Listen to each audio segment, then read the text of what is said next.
Hello there, my name is Dean Wills. I'm a Program Manager in the Windows Server and Services team, and in this video I'm going to show you some of the breach resistance technologies available in Windows Server 2016. Before I do that though, it's worth taking a look back. Windows 10 was released mid-2015 and quickly became known for some game-changing security technologies. Those same and now proven technologies exist in Windows Server. But better yet, they've been optimized for the roles and workloads that are common to the server platform.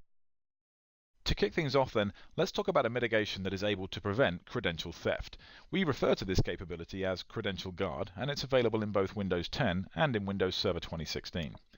To illustrate the process of credential theft and to emphasize the need for Credential Guard, let's imagine that we have a scenario where a DNS server has been logged onto by a domain admin, somewhat in opposition of best practices I'll add, and it's also been logged onto by other trusted users from trusted forests. At some point down the road, the DNS server is unfortunately infected with malware. Since the DNS server hasn't been rebooted since the domain admin logged on and since the trusted user logged on, the credential artifacts of both users still remain in memory. The malware can then use these NTLM hashes to impersonate both the domain admin and the trusted user, until such time as they reset their passwords. The malware then removes itself, leaving no trace. Credential Guard, which is available in both Windows 10 and Windows Server 2016, mitigates this attack by encrypting those credential artifacts in memory. They're only ever decrypted within the secure confines of Virtual Secure Mode, and Virtual Secure Mode itself is protected using platform virtualization features. Credential Guard is enabled in the same way for both Windows 10 and Windows Server 2016, using the group policy setting that I'm showing below. It's also worth noting that Credential Guard has a sister feature, referred to as Remote Credential Guard. Remote Credential Guard allows you to log on to remote desktop servers using Kerberos single sign-on in the same way as you would a file server, thereby preventing your credentials from being passed to the server and being stolen in the process. To activate Remote Credential Guard, simply supply the /Remote Guard switch when running the Remote Desktop Connection tool. Remote Credential Guard is only supported on Windows Server 2016 servers and later. I've shown you then how we protect identities, but what about the machine itself? Well, Control Flow Guard has been in Windows for quite some time now, and now it's part and parcel of Windows Server 2016. Control Flow Guard helps prevent attacks that use memory corruption vulnerabilities. It places controls on otherwise trusted applications, helping to ensure that they execute code in the manner in which it was intended, thereby defending against attacks such as buffer overflows. Similarly, Windows Defender is also included in Windows Server 2016, and it's been optimized for the workloads that servers traditionally run. You can see in this example on screen, I've got Windows Defender turned off. I'll attempt to run the naughty software having just turned Defender back on, and it blocks it. In addition, the moment it blocked it, it also proceeded to remove it from the disk. Next then, let's talk about Device Guard. Device Guard allows you to define code integrity policies in the form of a whitelist that specifically define which applications, which utilities, which drivers are permitted to run. Device Guard is common to both Windows 10 and Windows Server 2016. It can be configured to merely audit those binaries, those applications, utilities, device drivers that don't comply with the whitelisted policy, or it can be configured to enforce that policy, thereby blocking that driver or blocking the utility from actually executing. In addition, Device Guard allows you to lock the policy, which prevents malicious administrators from changing the whitelisted Device Guard policy in order to run some malicious binary or to execute an attack against the server. I'll briefly walk you through how to create a code integrity policy. The first thing you need to do is designate a baseline machine that you deem to be healthy, and you extract a CI policy from it using the highlighted syntax.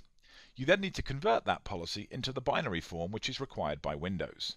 Finally, configure various options on the policy, such as whether it's only being enforced on kernel mode components or whether user mode binaries such as administrative tooling is also included. In addition, you can configure whether the policy is in audit mode or in enforced mode. In audit mode, a bad binary will actually run, but it will be logged in the event log. Once you've generated the policy, converted it to its binary form, and configured the desired options, you simply need to place the resulting file, which must be named sipolicy.p7b, in the C Windows System32 Code Integrity folder. Reboot the computer, and you're done.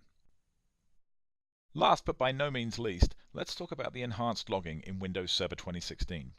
Used in conjunction with Microsoft's Operations Management Suite, you can obtain actionable operational intelligence based upon Windows event logs alone. Microsoft's Operations Management Suite, or OMS, allows you to gather event data from thousands of computers, both on-premises and in the cloud. It allows you to visualize that data in various ways across all of those systems through a single pane of glass view. To begin configuring OMS, we simply click on the Settings button toward the top right of the pane. Every server from which OMS gathers event data needs to have an agent installed, and you need to tell the agent which workspace it's contributing to. You can obtain both from the Connected Sources tab. Next, we click on the Data tab.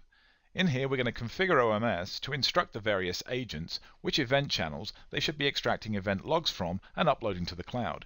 In my case, I'm going to do both the operational and verbose channels for code integrity.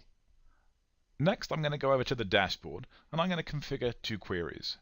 One which shows me all of the audit logs related to code integrity, and one which specifically shows me any of the binaries that were blocked by virtue of a code integrity policy running in enforced mode. If I want to drill into the data, I can simply click on the corresponding tile. In this particular case, I can see that there were 89 audit events related to code integrity that were generated by 5 separate computers, as shown by the list on the left side. I have a couple of options in terms of consolidating this data. First, I can simply flip it into table view, which consolidates the view slightly, making it a little bit easier to digest. If I'd like to take that consolidation further, I can use the minify capability, where I have a sensitivity slider bar that allows me to dictate to OMS exactly how similar the events had to be in order for it to consolidate them. This allows me to bring the consolidation view down to the file and the number of occurrences of that file that generated a code integrity related audit event. It's important to remember that all of these security capabilities are built into Windows Server 2016, making it an active component in your overall security strategy. If you'd like more information, please visit aka.ms/privsec. Thanks very much for watching.